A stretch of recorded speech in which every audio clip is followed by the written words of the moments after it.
Meu nome é Henrique Augusto Nogueira. Sou enfermeiro forense, CP ativo até 2020. Trabalhei 24 anos entre pronto-socorro, sala vermelha e atendimento à violência sexual. Mais de 18.000 ocorrências registradas, centenas de coletas oficiais de vestígios com cadeia de custódia. Eu achava que nada mais me tiraria o sono. Tinha aquela soberba tranquila de quem já viu o pior que um ser humano pode fazer com outro. Até a madrugada de outubro de 2018, no bairro do Belenzinho, em São Paulo, quando um caso me fez abandonar a especialidade, pedir transferência, começar terapia e, no final das contas, sumir do mapa indo para o interior. Só estou falando disso agora porque minha mão treme menos do que tremia. E porque depois do que aconteceu, eu entendi que o silêncio também é uma forma de consentimento. Gravei este relato como quem escreve um relatório tardio que nunca será protocolado, para que exista uma versão fora do sistema, uma versão que não pode ser apagada por quem tem acesso aos arquivos oficiais. Você já sentiu uma presença num corredor vazio de hospital? Já teve aquela certeza íntima de que alguém passou por você, mas quando virou a cabeça, não. Havia ninguém? Se sim, comenta, eu leio tudo. E se quiser acompanhar outros relatos como este, se inscreve. Sem barulho, do seu jeito. Naquela noite, eu estava de plantão no pronto-socorro de referência. Fluxo comum.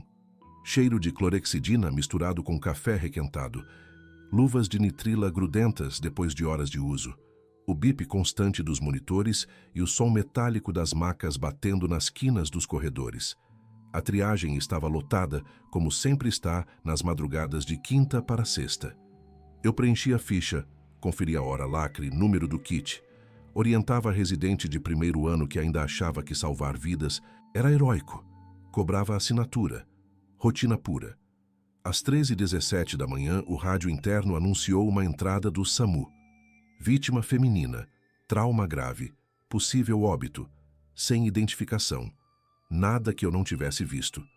Em 24 anos você vê tanta coisa que o cérebro cria uma espécie de filtro automático. Sangue vira cor, grito vira som, corpo vira caso. É assim que você sobrevive. Só que quando a maca atravessou a porta automática, empurrada por 2 paramédicos com aquela cara de quem já tinha tentado tudo no caminho, eu vi um detalhe que não combinava com o resto. As roupas estavam rasgadas como se tivessem sido trituradas por algum tipo de mecanismo. Não era rasgo de acidente comum, era precisão demais. E a pele exposta parecia intacta, lisa, como se nunca tivesse conhecido cicatriz, queimadura de sol, marca de elástico. Nada. Eu me aproximei da maca seguindo o protocolo que faço no automático. Conferi pupilas com a lanterna de bolso, temperatura da pele, perfusão periférica. O paramédico mais velho me passou o relatório verbal enquanto a equipe preparava a sala vermelha. Ela foi encontrada na Marginal Tietê, sentido Castelo, depois de um suposto capotamento. O carro estava destruído. Metal retorcido, vidro moído por todo lado. Ela tinha sido arremessada para fora do veículo. Um cenário que eu conheço pela repetição. Só que não batia. Quando você trabalha com trauma de trânsito, você aprende a ler o corpo como quem lê um mapa. Fraturas têm padrão. Hematomas têm lógica. Sangue segue gravidade. Aquele corpo estava fora da lógica.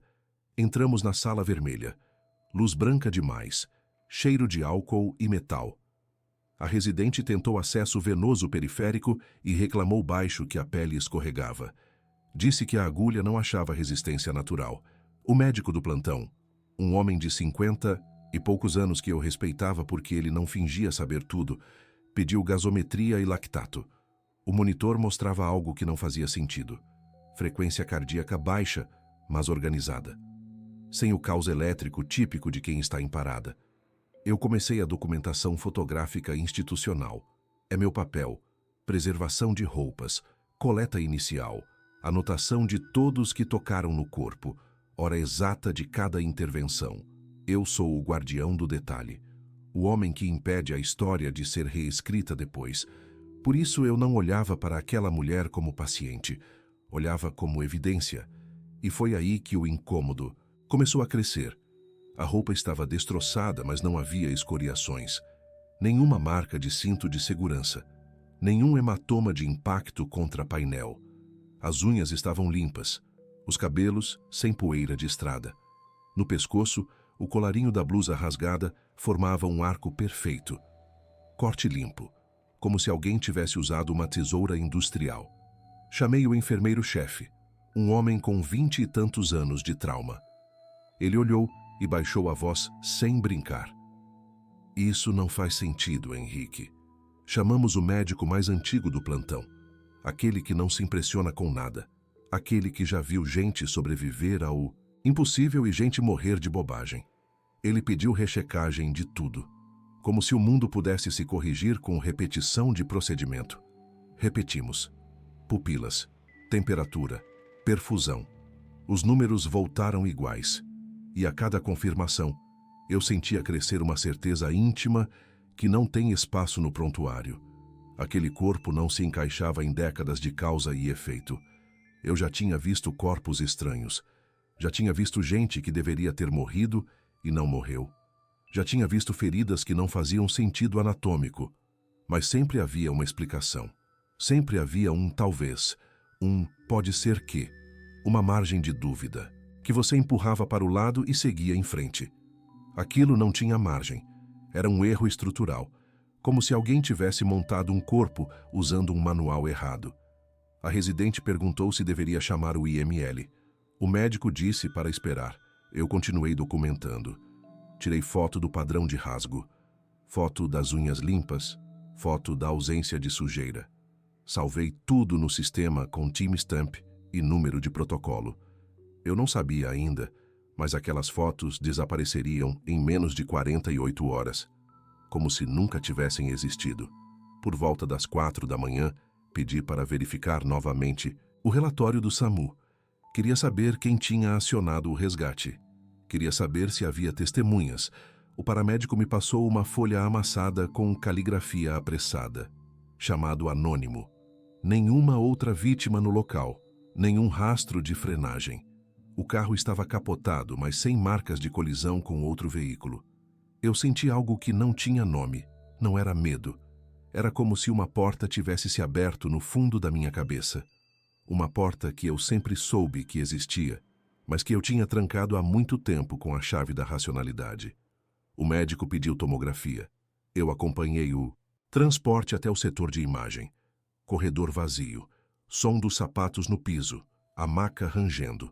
Eu olhava para aquela mulher e tentava achar algo de errado além do óbvio, mas era isso que me assustava.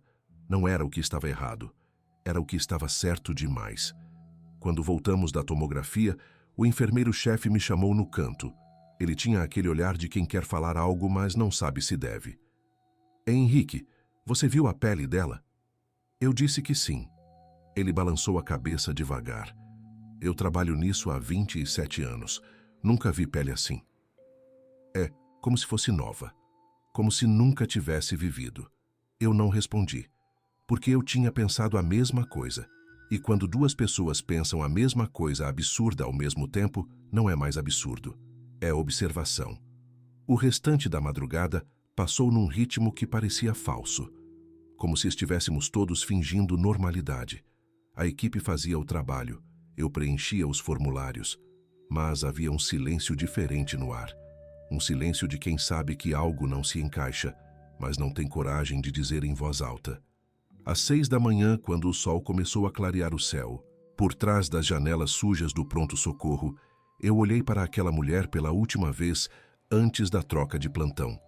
Ela ainda estava ali, estável, impossível. E eu tive uma sensação que só voltaria semanas depois, quando tudo já tivesse desmoronado. A sensação de que eu não estava observando um corpo, estava sendo observado por ele. A tomografia chegou por volta das 7h30. Eu ainda estava no plantão porque tinha ficado para documentar tudo até o final. É uma teimosia profissional. Quando algo não faz sentido, eu não largo até ter pelo menos uma explicação de trabalho. Mesmo que seja uma explicação ruim. O radiologista era um homem jovem, recém-formado, daqueles que ainda levam a profissão a sério. Ele me chamou na sala de laudos com uma expressão que eu conhecia bem.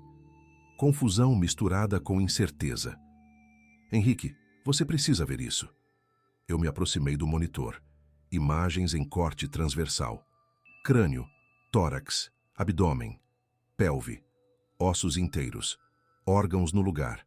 Nenhuma fratura importante, nenhuma hemorragia interna compatível com o trauma descrito. O radiologista apontou para a tela com a caneta. Olha aqui, isso deveria estar estilhaçado. Ela foi arremessada de um carro capotado. A força do impacto deveria ter quebrado pelo menos costelas. Eu olhei. Ele tinha razão. Mas havia algo pior do que a ausência de fraturas. Havia a presença de perfeição. Os órgãos estavam simétricos demais, posicionados com uma precisão que só existe em livros de anatomia. Fígado sem cicatrizes, rins sem microcistos, pulmões sem nódulos comuns da vida urbana. Era como se aquele corpo nunca tivesse respirado ar poluído, nunca tivesse comido nada que causasse inflamação crônica, nunca tivesse vivido. Você já viu isso antes? Perguntei. Ele negou com a cabeça devagar. Em cadáver preparado para estudo, talvez, mas não em alguém vivo, e mesmo assim, sempre tem algo. Uma cicatriz antiga, uma calcificação, alguma coisa. Pedi cópia do exame em CD. Pedi também que ele colocasse uma observação no laudo sobre a simetria anatômica. Ele hesitou. Henrique, se eu escrever isso, vão pensar que eu estou doido. Eu disse que então escrevesse apenas que os achados não eram compatíveis com o mecanismo de trauma. Ele concordou. Voltei para a sala vermelha. A equipe do dia já tinha assumido. A mulher continuava estável. Batimentos regulares, pressão arterial baixa, mas dentro de um padrão que não exigia intervenção imediata. Eu fui até a maca e olhei para ela de novo, de perto, bem de perto. A pele tinha uma textura que incomodava. Não era apenas lisa, era uniforme, como se cada poro tivesse sido medido antes de ser colocado ali. Eu passei a mão enluvada no antebraço dela, frio. Mas não o frio de morte, o frio de algo que nunca foi completamente quente. A enfermeira do dia me perguntou se eu ia ficar muito tempo. Eu disse que não. Mas antes de sair, pedi para ela coletar material para histologia. Queria uma amostra de pele. Ela me olhou como se eu estivesse exagerando. Henrique, isso não é protocolo para trauma de trânsito. Eu disse que era para descartar contaminação química. Ela aceitou sem questionar muito. Fui até o vestiário. Tirei o jaleco. Lavei o rosto na pia com água fria. Olhei para o espelho. Eu estava cansado. Não do plantão, do incômodo, daquela sensação de que o mundo estava torto e eu era o único percebendo. Quando saí do hospital, o sol já estava alto. Ruas de São Paulo com aquele trânsito matinal. Gente correndo para trabalho. Gente vivendo vidas comuns. Eu peguei o metrô na estação Belém, fiquei de pé segurando a barra de apoio, olhando para os rostos ao redor. Gente cansada, gente com rugas, gente com espinhas, gente com cicatrizes de acne antiga, gente com vida impressa na pele. E então pensei nela, na mulher sem história. Cheguei em casa por volta das 9. Apartamento pequeno na Vila Mariana, um quarto, sala, cozinha americana. Eu morava sozinho desde o divórcio. Tirei os sapatos, fui direto para o sofá, liguei o notebook, entrei no sistema do hospital com meu login. Procurei o prontuário dela, já tinha nome. Carolina Mendes Silva, CPF regular, endereço na Vila Mariana, 3 quarteirões do meu apartamento. Data de nascimento, 14 de março de 1985. 33 anos, sem alergias registradas, sem cirurgias prévias, sem histórico de internação. Eu copiei o CPF, joguei numa busca rápida em bases públicas, apareceu certidão de nascimento recente. Registro eleitoral de 2 anos atrás. Nenhum histórico escolar antigo, nenhuma foto em rede social, nenhuma menção em lista telefônica antiga. Era como se ela tivesse sido criada do zero há poucos anos, com documentos perfeitos, com biografia mínima, mas sem lastro humano. Eu deveria ter dormido, deveria ter deixado para lá, mas liguei para o assistente social do hospital, um homem competente que trabalhava com localização de familiares. Pedi para ele tentar contato com vizinhos do endereço registrado. Ele disse que ia tentar. 2 horas depois, ele me ligou de volta. Tinha falado com a síndica do prédio.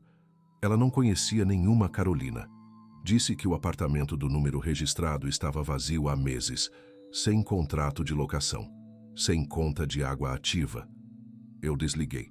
Fiquei olhando para o teto. Aquele silêncio de apartamento vazio durante o dia.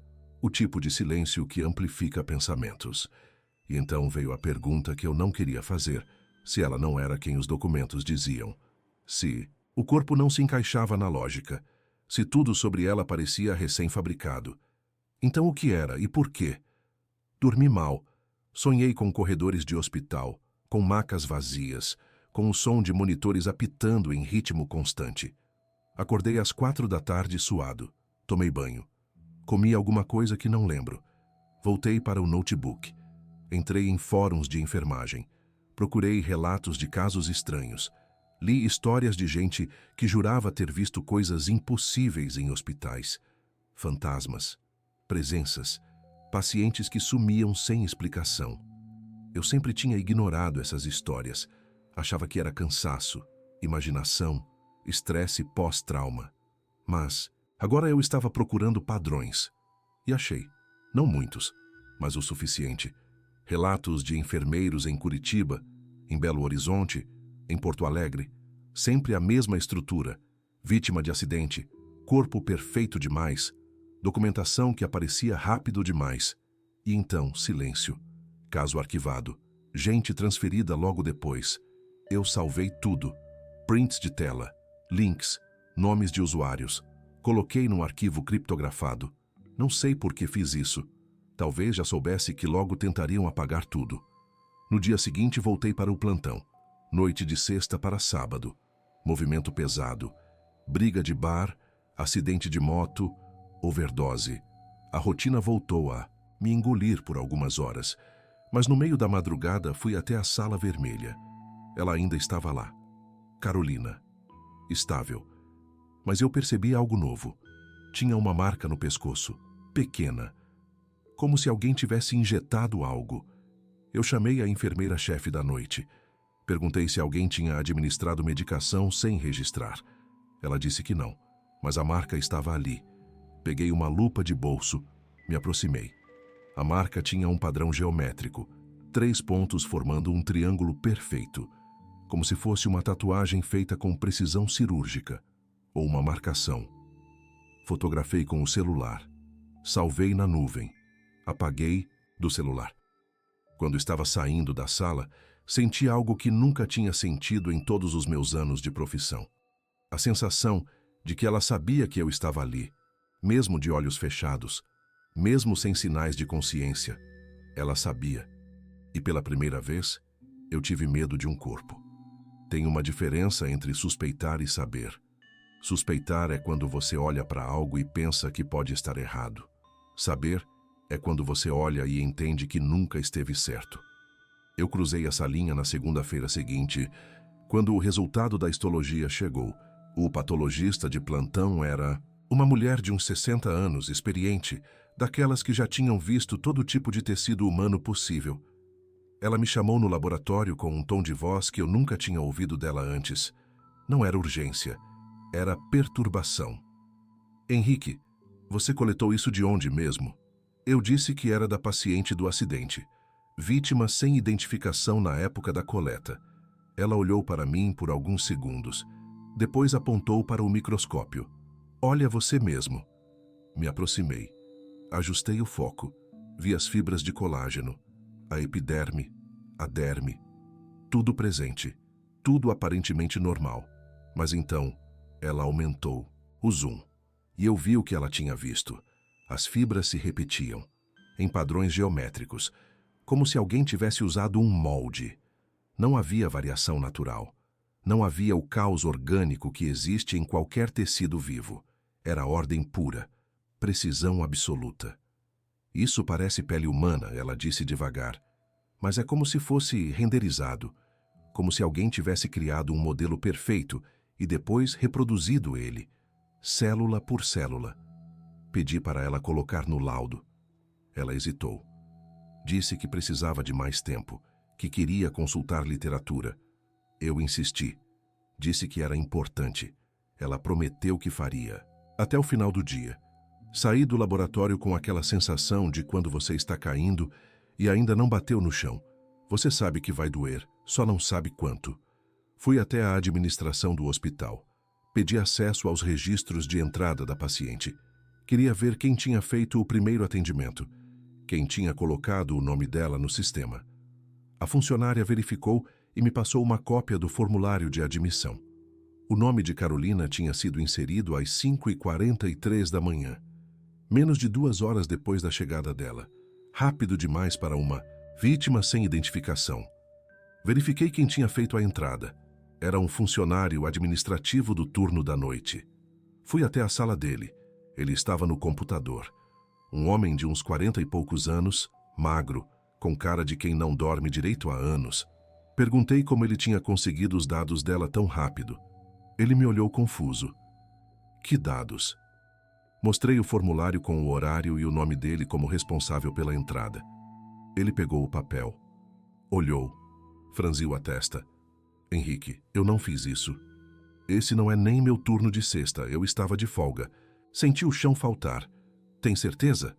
Ele mostrou a escala no sistema, ele estava certo. Na sexta-feira de madrugada, ele não estava no hospital. Mas o nome dele estava no formulário. Com horário, com senha de acesso. Peguei o papel de volta. Agradeci. Saí dali sem falar mais nada, porque se eu falasse ia ter que admitir em voz alta o que já estava pensando. Alguém tinha usado o sistema, com credenciais falsas, para criar uma identidade que não existia. Voltei para casa. Tentei organizar os fatos como se fosse um relatório, como se a lógica pudesse consertar o absurdo. Fato 1. Vítima com trauma incompatível com os ferimentos. Fato 2. Documentação que apareceu rápido demais. Fato 3. Histórico fabricado. Fato 4. Tecido celular com padrões impossíveis. Fato 5. Entrada no sistema com credenciais falsas. Eu estava montando um quebra-cabeça. Mas as peças não formavam uma imagem, formavam uma pergunta. Na terça-feira, voltei ao hospital. Procurei pelo laudo da histologia. Tinha sido liberado. Abri no sistema. Li. Amostra compatível com tecido epitelial humano, sem alterações significativas. Nenhuma menção aos padrões geométricos, nenhuma observação sobre a estrutura anômala. Um laudo genérico, comum, vazio. Voltei ao laboratório. A patologista não estava. Perguntei, pela técnica de plantão onde ela estava. Me disseram que tinha tirado licença médica, por tempo indeterminado. Eu senti algo subir pela garganta. Não era náusea. Era a sensação de que as coisas estavam sendo arrumadas, organizadas, limpas. Tentei acessar as fotos que tinha tirado da paciente, as que mostrava o padrão de rasgo perfeito na roupa, as que mostrava a ausência de sujeira, as que mostrava a marca triangular no pescoço. Arquivo corrompido. Todas, como se tivessem sido apagadas remotamente. Abri o backup na nuvem. Vazio. Fui até a sala de arquivos. Procurei pelo CD da tomografia que o radiologista tinha feito. O envelope estava lá, com o meu nome, com a data. Abri. Disco vazio. Sentei numa cadeira do corredor. Vazio. Silencioso. Luz branca. Cheiro de hospital. E pela primeira vez em 24 anos de profissão, eu tive medo de trabalhar. Porque eu sabia o que estava acontecendo. Alguém estava apagando tudo, reescrevendo a história, transformando o impossível em erro de protocolo, e eu era a única pessoa que ainda lembrava da versão original, ou pelo menos achava que era. Naquela noite fui até um bar próximo do hospital. Precisava beber alguma coisa. Precisava sentir que ainda estava vivo de um jeito comum. Pedi uísque, bebi devagar. Um homem sentou ao meu lado. Não pedi companhia, mas ele sentou mesmo assim. Pediu água, me olhou de lado. Você é o Henrique, não é? Eu olhei para ele. Não reconheci. Quem pergunta? Ele sorriu. Foi um sorriso que não chegou nos olhos. Alguém que também viu coisas que não deveria. e que aprendeu a esquecer. Senti o corpo inteiro ficar tenso. Do que você está falando? Ele bebeu a água. Colocou o copo vazio no balcão. Você está investigando a paciente da sexta passada, a do acidente que não foi acidente, a mulher que não é mulher. Não respondi. Ele continuou. Eu trabalhei em Curitiba há 3 anos, vi a mesma coisa, corpo perfeito, documentação limpa. E então tudo sumiu. Laudos, fotos, testemunhas. E quem insistiu demais? Bem, teve que recomeçar em outro lugar. Engoli seco. Por que você está me contando isso? Ele se levantou. Colocou uma nota na mesa. Porque você ainda pode sair, pedir transferência, mudar de área, fingir que não viu. Eu fiz isso. Estou vivo. Estou são. E durmo a maior parte das noites. E se eu não quiser esquecer? Ele me olhou, com algo que parecia pena. Então você vai descobrir que memória não é propriedade sua. É só um arquivo. E arquivos podem ser ajustados. Ele saiu. Eu fiquei ali, sozinho, com um copo vazio na mão. Voltei para casa. Liguei o computador. Entrei nos fóruns onde tinha salvado os relatos. Metade dos posts tinha sumido. As contas desativadas. Os links quebrados. Eu estava sendo apagado em tempo real, junto com tudo que tinha visto. Tomei banho, deitei, tentei dormir, mas toda vez que fechava os olhos eu via ela. Carolina, deitada na maca, de olhos fechados, mas sabendo que eu estava olhando. E então, no meio da noite, meu celular tocou. Número desconhecido. Atendi sem pensar. Silêncio do outro lado. Depois, uma voz, feminina, calma, sem emoção. Henrique Augusto Nogueira, Corem SP, 24 anos de serviço, divorciado, mora sozinho, Vila Mariana. Meu sangue congelou. A voz continuou. Você tem 2 opções. Continuar investigando e perder tudo que te mantém funcional. Ou aceitar que algumas coisas não são para serem compreendidas e seguir sua vida. Eu não consegui falar. A voz esperou, depois disse quase gentil. Você é um bom profissional, Henrique. Seria uma pena desperdiçar isso. A ligação caiu. Fiquei segurando o celular. Mão tremendo. Respiração rasa e então eu entendi. Não era sobre o corpo. Nunca foi. Era sobre mim. Sobre quanto eu aguentava ver. Sobre quanto eu estava disposto a perder para manter a verdade. E a verdade é que eu não sabia a resposta.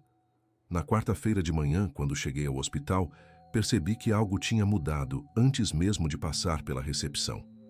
Tinha um clima diferente no ar. Aquele tipo de tensão que você sente quando todo mundo sabe de algo, mas ninguém fala. As enfermeiras conversavam em voz baixa. Os médicos evitavam contato visual. Fui direto para a sala vermelha. Carolina não estava mais lá. Perguntei para a enfermeira do plantão onde tinham transferido a paciente. Ela me olhou sem entender. Que paciente? Senti o estômago apertar. A vítima do acidente. A mulher do Tietê. Carolina Mendes Silva. Ela balançou a cabeça devagar. Henrique, não teve nenhuma Carolina aqui. Você está confundindo com outro plantão. Não estava confundindo. Eu tinha documentado tudo. Tinha fotos, tinha laudos, tinha tido. Antes de sumir, fui até a coordenação. Bati na porta. Entrei sem esperar resposta. A coordenadora era uma mulher séria, de uns 55, anos que eu respeitava. Ela levantou os olhos dos papéis. Henrique, que bom que você apareceu, precisamos conversar. Sentei. Ela fechou a porta, ficou de pé, cruzou os braços. Você tem trabalhado muito, 24 anos sem parar. É compreensível que esteja cansado. Eu já conhecia esse discurso. É o discurso que vem antes de afastar alguém. Não estou cansado, eu disse. Henrique, alguns colegas relataram que você andou fazendo perguntas estranhas, procurando pacientes que não existem, falando em conspirações. Isso é preocupante. Eu vi uma paciente. Eu documentei. Você documentou um erro de protocolo, que já foi corrigido. E agora precisa descansar. Ela abriu uma gaveta. Tirou um envelope. Colocou na mesa entre nós. 15 dias de licença médica, remunerada. Volte quando estiver melhor. Peguei o envelope. Minha mão tremia. E se eu não quiser tirar licença? Ela suspirou. Então vamos ter que reavaliar sua condição para continuar na função. Ninguém quer isso, Henrique. Você é um profissional excelente, mas está vendo coisas que não estão lá. Saí da sala. Peguei minhas coisas do armário. Jaleco, crachá, caneta que usava há anos. Deixei tudo dentro. Fechei a porta. Quando estava saindo do hospital, cruzei com o enfermeiro-chefe, aquele que tinha concordado comigo na madrugada de sexta, que tinha dito que nada fazia sentido. Ele me viu e desviou o olhar. Apressou o passo, como se eu fosse contagioso. Eu o chamei. Você lembra da paciente? Você viu. Você estava lá. Ele parou. Virou devagar. Olhou para mim com uma expressão vazia. Henrique, eu não sei do que você está falando. Não teve nenhuma paciente especial na sexta. Foi uma noite normal. Meu peito apertou. Você disse que nunca tinha visto pele assim. Você disse... Eu não disse nada, você está confundindo as coisas. Ele continuou andando. Me deixou ali parado no corredor, com a certeza absoluta de que ele estava mentindo, ou de que tinha esquecido, ou de que tinham feito ele esquecer. Peguei o metrô. Sentei num banco vazio. Olhei para as pessoas ao redor. Gente comum, gente cansada do trabalho, gente com problemas reais, contas, relacionamentos, saúde. Ninguém ali estava lidando com a possibilidade de que a realidade podia ser reescrita. Cheguei em casa, tranquei a porta, fechei as janelas, sentei no chão da sala, respirei fundo, e então pensei na única coisa que ainda fazia sentido. Se estavam apagando tudo. Se estavam mudando a versão oficial. Se estavam afastando quem via demais. Então ainda havia algo a proteger. Ainda havia algo real por trás do impossível. Liguei o computador. Criei uma conta nova de e-mail, com nome falso. Comecei a escrever tudo o que lembrava. Cada detalhe, cada conversa, cada anomalia. Como se fosse um relatório paralelo. Uma versão que não podia ser apagada porque não estava no sistema oficial. Escrevi por horas, até minha mão doer, até os olhos arderem. Quando terminei, salvei em 3 lugares diferentes: nuvem, pendrive, HD externo, e guardei o pendrive num lugar que ninguém procuraria, dentro de uma lata de café no armário da cozinha. Às 7 da noite meu celular tocou. Número desconhecido de novo. Pensei em não atender, mas atendi. Henrique, voz masculina dessa vez, grave, calma. Você está tornando as coisas difíceis. Não respondi. Ele continuou. Nós oferecemos uma saída digna, licença, descanso, uma chance de recomeçar sem manchas no histórico. Por que você insiste? Respirei fundo. Porque eu vi. E eu sei que vi. Ver não é o mesmo que entender. E entender não é o mesmo que ter o direito de divulgar. Algumas informações são protegidas por motivos que vão além da sua compreensão. Quem é você? Silêncio. Depois um suspiro quase paciente. Alguém que resolve problemas antes que virem crises. E você, Henrique, está se tornando um problema. Vão me matar? Ele riu. Foi uma risada sem humor. Matar seria ineficiente. Há métodos melhores, mais limpos. Você pode perder sua credibilidade profissional. Seu registro pode ser suspenso por conduta inadequada. Sua saúde mental pode ser questionada oficialmente. Ou você pode simplesmente esquecer, como outros esqueceram. Senti um calafrio. Vocês podem fazer isso? Fazer alguém esquecer? Podemos fazer muitas coisas, Henrique. A questão é, você quer descobrir até onde vai nossa capacidade? Ou prefere aceitar que algumas portas não foram feitas para serem abertas? Desliguei. Joguei o celular no sofá. Fiquei olhando para ele como se fosse uma bomba. E então entendi. Não era ameaça vazia. Eles tinham poder real. Tinham acesso. Tinham métodos. E eu era só um enfermeiro forense, tentando entender algo maior que minha função. Mas havia uma coisa que eles não sabiam.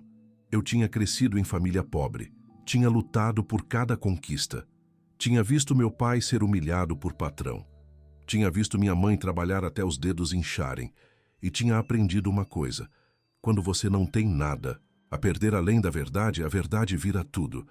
Eles podiam apagar arquivos, podiam mudar laudos, podiam até fazer pessoas esquecerem, mas não podiam apagar o que eu tinha escrito e não podiam me impedir de falar. Ainda não. Peguei o pendrive da lata de café, saí de casa. Fui até uma lan house longe do meu bairro. Paguei em dinheiro. Usei um computador público. Criei um blog anônimo. Postei tudo. Título: Relatório não oficial de um caso impossível. Publiquei às 9h30 da noite. Saí da lan house. Caminhei pelas ruas de São Paulo sentindo algo que não sentia há anos. Poder. Pequeno, frágil, mas real. No dia seguinte, quando acordei, o blog tinha sido derrubado. Conta suspensa. Conteúdo removido por violação de termos de uso. Eles eram rápidos, mais rápidos do que eu imaginava. Mas eu não desisti. Criei outro blog, em outra plataforma, postei de novo. Foi derrubado em 6 horas. Criei um terceiro. Derrubado em 2 horas. E então parei, porque entendi que não ia vencer assim. Eles tinham controle demais, alcance demais. Sentei na cama, olhei para o teto e pela primeira vez em dias chorei. Não de tristeza, de raiva, de impotência, de saber que a verdade sozinha não serve para nada quando ninguém pode ouvi-la. E foi nesse momento, com o rosto molhado e a garganta apertada, que meu celular tocou de novo. Atendi sem pensar. Já entendeu? A voz feminina de antes. Calma, quase gentil. Sim. Ótimo. Agora vamos conversar sobre o próximo passo. Você vai pedir transferência, vai sair de São Paulo, vai começar de novo em algum lugar pequeno e vai viver uma vida tranquila, longa, sem incidentes. E se eu não fizer isso? Henrique, você não entendeu ainda. Não é uma escolha, é um destino. A única variável é quanto você vai sofrer até aceitar. Ela desligou. Fiquei segurando o celular e soube com certeza absoluta que minha vida como eu conhecia tinha acabado. 2 semanas. Foi quanto tempo levei para quebrar. Não foi dramático, não teve momento de revelação.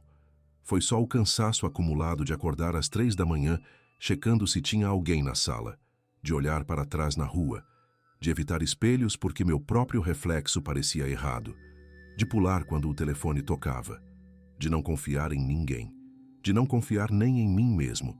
Eu estava no limite quando preenchi o formulário de transferência. Pedi qualquer vaga disponível fora da capital, qualquer lugar pequeno, qualquer lugar onde eu pudesse ser apenas mais um enfermeiro fazendo curativo e aplicando vacina, sem sala vermelha, sem trauma, sem mistérios. Aprovaram em 3 dias. Rápido demais, como se estivessem esperando. A vaga era numa clínica em Piracicaba, interior de São Paulo, cidade tranquila, salário menor, vida simples. Eu aceitei sem negociar. Comecei a organizar a mudança, separar coisas, doar o que não precisava, embalar o essencial. Era como preparar um funeral. O funeral da pessoa que eu tinha sido. Num sábado de tarde, saí para comprar caixas de papelão. Acabei indo ao supermercado na aclimação. Precisava de algumas coisas: arroz, feijão, café. As banalidades que continuam existindo mesmo quando o mundo vira de cabeça para baixo. Peguei um carrinho, entrei. Luz branca, ar-condicionado, música de fundo. O tipo de lugar que deveria ser seguro, normal, previsível. Estava no corredor de produtos de limpeza quando senti. Não foi algo que eu vi primeiro. Foi algo que eu senti. Como quando você sabe que tem alguém te olhando, mas não sabe de onde. Virei a cabeça devagar. Ela estava a uns 5 metros de distância, olhando para as prateleiras de desinfetante, blusa comum, jeans, cabelo preso num rabo de cavalo simples. Se alguém passasse por ela, não daria segunda olhada. Mas eu dei, porque eu conhecia aquela postura, aquele eixo de coluna, aquele jeito de segurar o corpo como se ele fosse uma roupa que não serve perfeitamente. Carolina. Meu coração disparou. Larguei o carrinho onde estava, me aproximei, não com pressa, não com medo, com uma certeza fria que vinha do fundo de algum lugar onde a lógica tinha desistido de funcionar. Ela não se virou, mas eu sabia que ela sabia que eu estava ali. Parei a 1 metro dela. Olhei de perto. A pele tinha o mesmo liso impossível, a mesma ausência de imperfeições. Os poros formavam padrões sutis demais para serem acidentais. Carolina, eu disse baixo. Ela pegou uma garrafa de desinfetante. Leu o rótulo.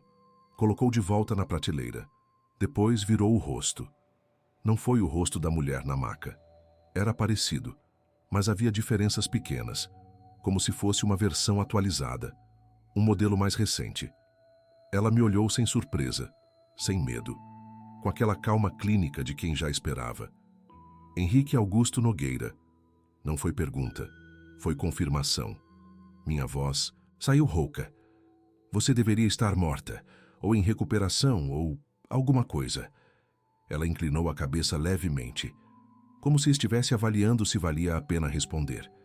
Depois, falou com um tom que não tinha emoção, nem frieza, apenas neutralidade absoluta. Eu nunca estive morta. Você estava na maca, sem pulso, sem respiração. Eu estava lá. Você estava observando uma forma, um encaixe temporário, uma interface. Senti minha cabeça latejar. Interface para quê? Ela olhou ao redor. Verificou se alguém estava perto. Não estava. Era só nós dois no corredor de limpeza. Cheiro de produtos químicos, luz fluorescente, musaque de fundo. Você sabe que não deveria ter visto o que viu, ela disse. Falhas acontecem. Sistemas têm inconsistências, geralmente são corrigidas rapidamente. Mas você observou demais, documentou demais, perguntou demais. Por que eu ainda estou vivo? Ela quase sorriu. Quase. Porque você é um bom profissional. Seu nível de atenção aos detalhes, sua disciplina em protocolo, sua resistência em aceitar versões simplificadas. Essas características são valiosas, raras. Eu sou um teste? Você foi uma variável, agora é um dado. Senti a náusea subir. Vocês podem fazer isso? Fabricar pessoas, documentos, memórias? Henrique, você está fazendo as perguntas erradas. A questão não é podemos. A questão é por quanto tempo. Ela pegou outra garrafa. Dessa vez colocou no carrinho dela, como se estivéssemos tendo uma conversa comum, como se ela fosse apenas uma mulher comprando produtos de limpeza. Vocês estão aqui há quanto tempo? Perguntei. Tempo é uma construção humana. Nós operamos em outros parâmetros. Isso não é resposta. É a única resposta que você vai ter. Ela empurrou o carrinho devagar. Começou a andar. Eu a acompanhei. Não sei por quê. Talvez porque era a única pessoa no mundo que estava me dizendo a verdade. Mesmo que fosse uma verdade que eu não conseguia processar. O que vocês querem? Perguntei. Manutenção, observação, ajustes quando necessário. Ajustes em quê? Ela parou na seção de frutas. Pegou uma maçã. Olhou contra a luz. Colocou de volta. Você acha que o mundo funciona sozinho, Henrique? Que sistemas complexos se mantêm estáveis sem intervenção? Que populações de bilhões seguem padrões sustentáveis sem orientação? Meu estômago revirou. Vocês controlam as pessoas? Controle é uma palavra imprecisa. Nós conduzimos, sutilmente, como um jardineiro que poda galhos para a árvore crescer na direção certa. E quando alguém vê, quando alguém percebe que os galhos não crescem, naturalmente, ela me olhou. Pela primeira vez vi algo nos olhos dela. Não era emoção, era reconhecimento. Aí nós tomamos uma decisão. A pessoa pode ser útil, pode ser integrada, pode aprender a viver com o conhecimento sem divulgá-lo, ou pode precisar ser recalibrada. Vocês apagam memórias, entre outras coisas. Senti as pernas fraquejarem. Me apoiei numa gôndola. E eu? O que vão fazer comigo? Ela colocou a mão no carrinho. Dedos longos, unhas perfeitas, sem cutículas, sem variações de cor na pele. Você foi observado. Seu perfil foi avaliado e decidimos que você pode viver, desde que siga certas diretrizes. Que diretrizes? Mude de cidade, mude de área, pare de procurar padrões, pare de documentar anomalias, viva uma vida comum, simples, sem atrair atenção. E se eu não fizer isso? Ela sorriu. Dessa vez foi um sorriso completo, mas não tinha calor. Era como ver uma máscara se mover. Henrique, você já fez. Você já pediu transferência. Já aceitou a vaga em Piracicaba. Já começou a embalar suas coisas. Você já escolheu sobreviver. Ela sabia tudo. Como nós sabemos muito, sobre muitos, essa é nossa função. Ela empurrou o carrinho de novo, se afastou. Eu fiquei parado, incapaz de me mover, incapaz de gritar, incapaz de fazer qualquer coisa além de assistir ela ir embora. Mas antes de virar o corredor, ela parou, olhou para trás. Uma última coisa, Henrique. Sua observação, sua insistência em protocolo, sua recusa em aceitar explicações simples. Tudo isso fez parte do teste. E você passou. Por isso ainda está consciente. Por isso ainda pode lembrar. Mas lembre-se também, memória e evidência são ajustáveis quando se controla a hierarquia certa. E nós controlamos mais do que você imagina. Ela desapareceu entre as prateleiras. Eu fiquei ali, no meio do supermercado, com gente passando ao redor, pegando produtos, colocando no carrinho, vivendo vidas comuns, sem saber, sem ver, sem perceber que talvez nada fosse tão natural quanto parecia. Saí sem comprar nada, deixei o carrinho largado, fui para casa caminhando. Demorei mais de 1 hora, não liguei para o trânsito, para os sinais, para nada. Quando cheguei, tranquei a porta, sentei no chão da sala, respirei fundo, e então peguei o celular. Liguei para a clínica em Piracicaba. Confirmei a data de início, porque ela estava certa, eu já tinha escolhido sobreviver. Hoje eu moro numa cidade pequena perto de Piracicaba. Não vou dizer o nome exato, não porque tenha medo, mas porque aprendi que alguns detalhes é melhor deixar vagos. Trabalho numa clínica tranquila, atendo idosos, faço curativo em diabéticos, aplico vacina em criança, meço pressão, renovo receita, volto para casa antes de escurecer. Minha vida virou uma versão reduzida de si mesma, quase humilde, como se eu tivesse tentado caber num mundo mais simples para não ser notado. Faço terapia toda terça. A psicóloga é uma mulher de uns 60 anos, paciente, que não me pressiona a falar do que aconteceu em São Paulo. Eu disse a ela que tive um episódio de burnout, que vi coisas que me perturbaram. Ela aceita essa versão. Trabalha comigo respiração, mindfulness, técnicas de ancoragem, coisas que ajudam a dormir melhor, mas não apagam. Eu caminho cedo, todo dia. Saio às 6 da manhã, quando a cidade ainda está quieta.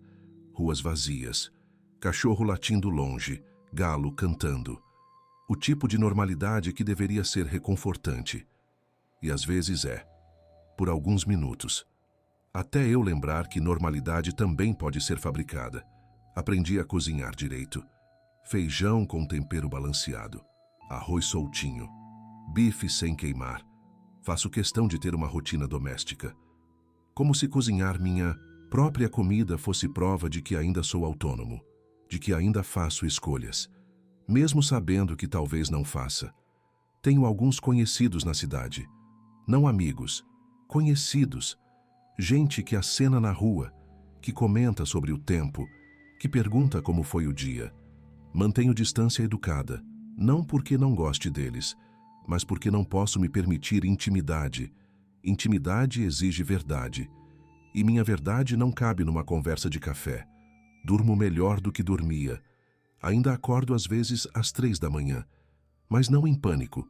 Apenas acordo, olho para o teto, respiro, volto a dormir. Aprendi a conviver com isso, com a sensação de que algo pode estar me observando, mas que observar é diferente de agir. Eles me deixaram viver, sob condições, e eu aceitei. Mas o caso nunca saiu de mim. Eu olho para pessoas na rua e procuro sinais. aquele liso demais na pele, aquela simetria impossível, aquele jeito de andar como se o corpo fosse roupa emprestada. Já vi alguns, poucos, mas vi. E quando vejo, abaixo a cabeça. Desvio o caminho. Finjo que não notei. Porque se eu notei, eles sabem que eu notei. E há um limite de quantas vezes você pode notar antes de deixar de ser útil. Ouço histórias de pacientes mais velhos, gente que tem 70, 80 anos, gente que já viu muita coisa. Às vezes eles contam algo estranho. Um parente que morreu, mas foi visto depois. Um acidente que não faz sentido. Um médico que sumiu de repente. Uma internação que ninguém mais lembra. Eu escuto com atenção. Faço perguntas discretas. Nunca confirmo. Nunca digo que acredito. Mas anoto mentalmente. Guardo. Porque talvez não seja só comigo. Talvez seja com mais gente. Talvez sempre tenha sido. Tranco portas sem barulho. Verifico janelas antes de dormir. Tenho uma lanterna ao lado da cama. Não porque ache que alguém vai invadir, mas porque a escuridão completa me deixa vulnerável demais. Prefiro ter pelo menos a ilusão de controle. Às vezes, acordo com a sensação de que alguém esteve no quarto. Não como assombração, como presença administrativa, como quem confere relatório, como inspetor verificando se o objeto de estudo ainda está funcionando conforme esperado. E talvez esteja. Talvez eu seja exatamente o que eles queriam. Um homem que viu demais, que sabe demais, mas que aprendeu a viver calado. Porque a alternativa é pior. Tem dias que penso em falar, em gravar tudo de novo, em postar em algum lugar que eles não possam derrubar. Mas aí lembro do que aconteceu, dos blogs apagados, das ligações, da voz calma dizendo que memória é ajustável, e eu não falo.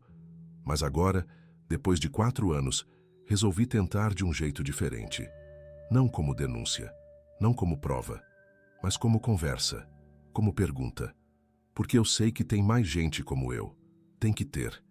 Gente que viu algo que não se encaixa, que teve uma experiência que nenhum manual explica, que sabe no fundo que o mundo não é tão sólido quanto parece.